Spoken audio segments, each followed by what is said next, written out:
কিতাবের মধ্যে পেয়েছি, নাম ছিল তার বসির উদ্দিন। সে তার একটা যখন সন্তান হলো, তার নাম রাখার জন্য তিনি খাজা বাবা এনায়েতপুরী রহমাতুল্লাহ আলাইহির কাছে আসলেন। আসার পরে খাজা বাবা এনায়েতপুরী রহমাতুল্লাহ আলাইহি তার নাম রাখলেন চার খলিফার নামে 4টা নাম রেখে দিলেন।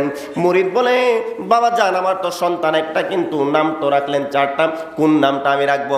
খাজা বাবা এনায়েতপুরী বললেন, এই সন্তানটার নাম রাখবা আবু বকর। পর 3 বছর তোমার একাধারে 3টা পুত্র সন্তান হবে, এই 3টার নামও আমি এই দিনের মধ্যেই রেখে দিলাম।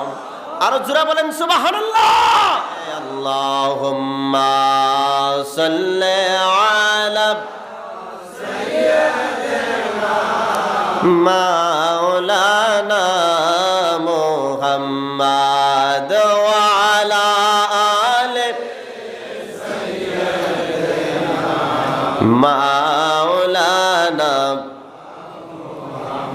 সম্মানিত উপস্থিতি, আমার সময় খুবই কম। আপনারা জানেন দরবার শরীফের মধ্যে আমি সবচেয়ে ছোট মানুষ।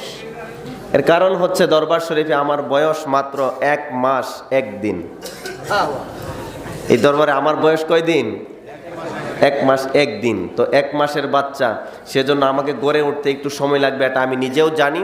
সেজন্য অল্প সময়, এই সময়ের মধ্যে আমি ভূমিকায় দিব নাকি কদম বসি আরজ করবো, এগুলো কোনো কিছু সময় করে উঠতে পারছি না। আর যদি ভূমিকাতে যদি 5-7 মিনিট যায়, 10 মিনিটের মধ্যে দেখা যায় যে না আগে ভালো ছিল সাউন্ড, কোনো সমস্যা নেই। সমস্যা হলে আমি বলবো বাবা। তো ভূমিকাতে যদি সময় চলে যায় আমি কিছুই বলতে পারবো না। সেজন্য মুর্শিদ কেবলা, তারপরে খাজা বাবা এনায়েতপুর শহরের সকলের কদম বসির জন্য আমি গতকাল যে গজলটি গিয়েছিলাম সেটা আমরা 1 লাইনের মাধ্যমে সবাইকে একটু কদম বসি আরজ করি। পাপি তাপির কদম বসি লহে বাবা জান, কিভাবে চমিব বাবা। আহা পাপি তাপির কদম বসিল হে বাবা জান, কিভাবে চমিব বাবা। অনাহারে অনেদরায়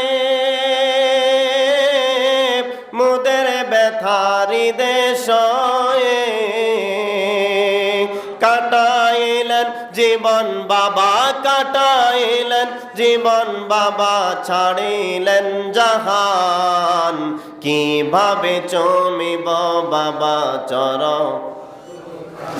পাপি তাপির কদম বসিল হে বাবা জান, কি